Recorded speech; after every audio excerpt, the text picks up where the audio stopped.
A new era of Syracuse football begins today. Please join me in welcoming head coach Fran Brown. We want change.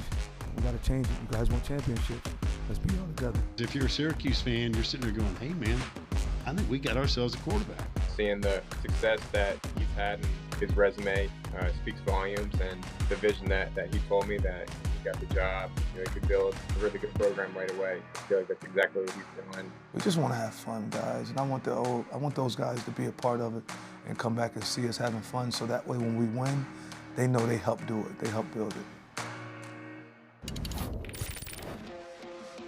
Head football coach and basketball hype man, apparently. You see him on the middle of the court trying to hype up the crowd. Here's a look at Fran Brown's bio. Syracuse head coach on December 4th. Obviously won a national championship, on staff there at Georgia. #1 recruiter for the 2024 class per 24/7 Sports. And now he has a chance to lead the program up there in Central New York. And he joins us now here on the set. Welcome, Coach. Well, thanks for having me. Your first ACC kickoff, and I know we've talked about this in the past. You've leaned on other head coaches throughout your career to get some advice as you take this journey. Anyone give you advice on what this day of media is all about? No, really. Coach Muschamp just told me, go and be yourself. Go have fun. He was like, make sure you have fun. That's kind of the guy that I tend to lean on about a lot of things and just talk to him all the time. But he just told me to go be myself. And then, you watch some of the other guys. We got a lot of really good head coaches in this conference. So guys that send me different things of them, I send a few names of the guys that I wanted to watch to just see how they done it, because they won at a high level and I think are successful men. And I enjoy being around them at the head coaches thing that we did before. So being a head coach is a lot of hard work, a lot of things that happen that we don't see. Just wondering what's been the most rewarding part for you? Just trying to embrace the fans, where we are, and getting the team to buy into our culture, like seeing them do it. When you try to go and implement a culture, something new than what the guys have, but just being consistent, staying at that, and then seeing them start to buy into it. That's pretty rewarding when you're watching your team and you see them becoming more of a family. I think everyone says, oh, we family, but like you didn't really put time in together, and watching them do things and just embrace the culture, and the fans embrace the culture, like everyone in the Syracuse community just really embracing our culture. Coach, you and I had a conversation earlier this summer, and looking at the lines of scrimmage and the instant change that you have made. You look at the roster, 6'5", 300, 6'7", 6'6", recruits, even bigger. What's your tendency with that? What's the point of getting those big guys? Big people beat little people up. Right. Like I would recruit you two guys all the time. Like I would recruit I wouldn't recruit me. Everyone else up here I would recruit, but just really trying to have size so we can be able to compete. I think this is a really good conference. I had a chance to coach in the SEC. I think we're probably one of the best football teams in college football. And getting a chance to coach there and just seeing the size and seeing why we ended up winning so much was because of what we do, but the size of the people.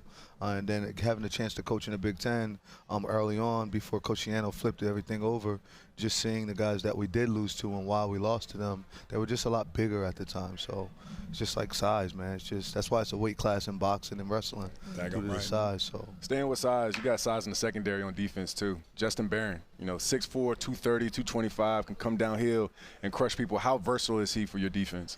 He's very versatile. He's more so like one of the leaders on the defense. He's really intelligent. Once I got a chance to talk to him, just his intelligence and his understanding helps us a lot, because he's a guy that's not afraid to go in the box because he understands what it is. He understands gap fits, and then in the same sense, he can go out and he'd be able to cover, a slot receiver, things of that nature. So he's very versatile. He helps us a lot, and he's also a leader. He's a great communicator.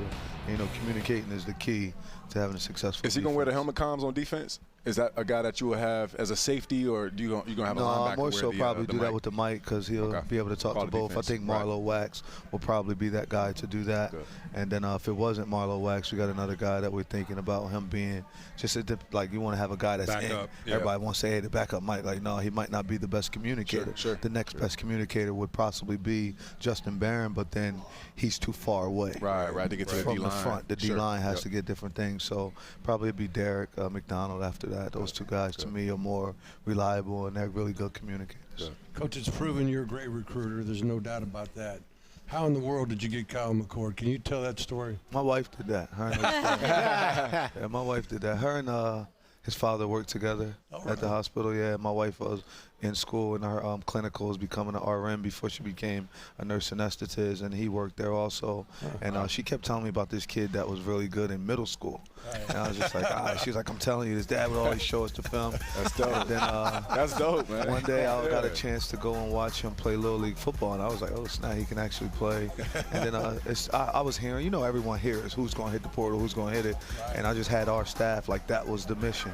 If he hit the portal, tell me. Wow. And as soon as he hit the portal, he told me. I called him, what's up, where you at? You need to play for me, X, Y, and Z. I was just telling him all the things that while I thought me and him needed each other and we understood each other, we were from the same, area and all. And I just thought that it would be great for my career to have such a good leader right away.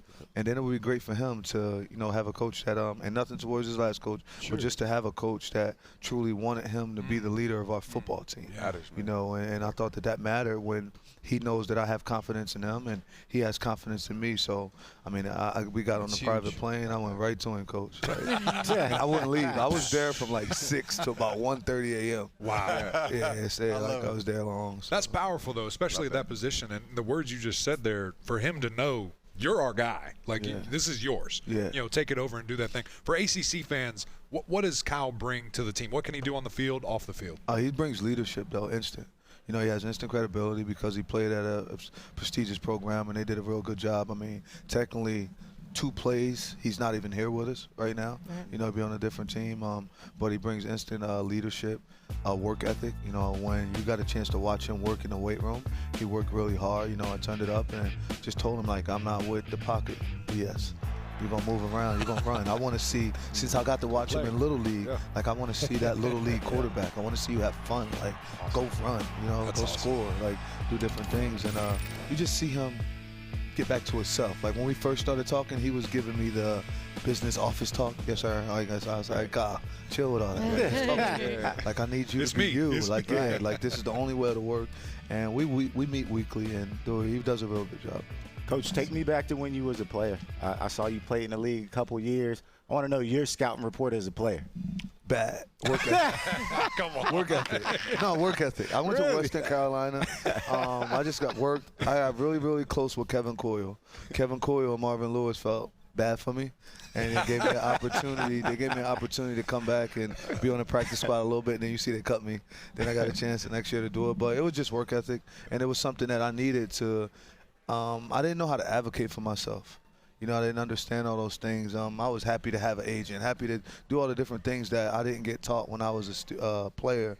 So I think that God put me in the NFL for that short amount of time to be able to teach the players what it is to go there, what type of business it is, how you need to be able to advocate for yourself, and just to be a professional at all times, Right. Very good. I know once you got the job at Syracuse, you probably had to make a couple calls to guys that were already on that roster. Look at Rondé Gadsden, LaQuint Allen. How were some of those conversations when you first got there? LaQuint was all in from the beginning. He was calling me before I got the job, I want you to be our head coach. Wow. I want you to do this. And I said, we'll see, see what they do. Even when I was in the mix, I would tell them they haven't called me yet because I didn't want things like that to get out. The best call was OG just told me, if you get a quarterback, I'm here. You don't, I'm out. Wow. It wasn't straight up. Yeah, it was straightforward. You get a good quarterback, I'm here. Yep. If you don't, I'm out. Justin Barron was I had to show him what we was going to do defensively. I went in and talked to him, then I let him see the staff. Marlo Wax. It was a lot of guys. They were all coming at me. And then I was like, look, you're not about to hold me hostage for NIL. So this is what we're going to do. This is where I'm going to get you at. Right. You want me or not. And then I think that after they've seen the consistency, whatever I told them I'm going to do, I always get done, and that's important. Your name as a man, my name and my word mean everything. So they're just been comfortable with that. But it was pretty tough at first, but it wasn't because I know who I am. So it was I'm not about to tell you no BS. I'm going to tell you exactly what's needed for you to be successful with what I think. And then I would ask, what's your ending goal?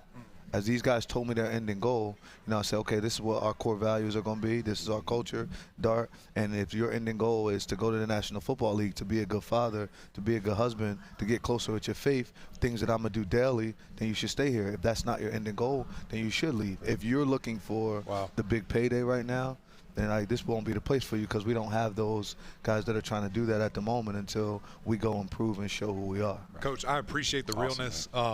That was awesome, the openness there. it is so evident just in this short conversation why people want to play for you, why people are going to want to play for you. We're excited to have you, brother. That was amazing. I appreciate that. I do have a question. Apparently, these guys saw you in the gym earlier today. You were shooting some hoops. Hooping. Yeah. So when we talked to you a couple of months ago, we would ask you about basketball. We know a lot of these coaches and the staffs have games, and Dabo Sweeney's one of them. And you had said you think you could drop 40 on Dabo. He's going to be here today. Check it out. He's going to be here today. There's the courts right there. I like the Coach. court right down It's there. literally right there. It's right there. You see me playing? I did see 3-point you playing. contest. Nah, I don't want He from 3-point Jersey, too. contest. I I like want to Coach. play. One-on-one? Yeah, I I want like to that. play. Like, He we going gonna to the play. He will too. He will too. Dabo- We should do that. That'd be a great feature. Dabo gonna say I don't have time for that. Nah, he a great dude. I've actually had the opportunity of talking to him a lot, and he's a guy that I got to call a few times about some questions that I had. You know, because they have everyone's super intelligent at these meetings we have. So then I could call him afterwards and I talk to him, Coach, I really don't understand that. What does that mean? Yeah. Can you explain it to me? And he's been pretty cool about it. Just like, oh yeah, Fran, don't worry about it. This is all it is. Or he'll say, no, he just tell me. I thought he was a cool guy. But on the basketball piece, he can't compete with me. Man, hey, clip all this. We need to tell this later. I said it. Hey, We need to see also, this later. I want to highlight the community service that you got the guys doing. Over 2,000 hours worth of community service that you guys have done so far this spring. So I just wanted to commend you for that as well. It means a lot. Like, who are you if you don't go serve the community? Like I'm telling our guys, like, outside of your faith, there's no better feeling to me than being able to give back and you're not looking for a reward out of it. Being able to put smiles on different people's faces and things of that nature. And then teaching everyone that community service isn't just done where there's poverty. You know, everyone thinks it's naturally, I got to go where there's nothing at. And the reason I got hit with that, my son's 12 years old, and God, because of, you know, my job and things of that nature, I live in the suburbs. So he's like, Dad, what about my school? And that's when it really hit me. And I'm like, dang, like, yeah, we'll be there next week. Yeah. So it's just consistent of being able to do it everywhere. Been a short time in Central New York, but you're going to be there for a long time. We're excited to follow your journey and what you guys can do this season, Coach. Yeah, I appreciate you guys having me on, and I'm truly honored to sit next to you, Coach Rick. Followed you my entire career. Yes, sir. That means a lot. Just a couple of Bulldogs over there in the corner. We appreciate you, Coach Fran Brown. More to come from him all day today.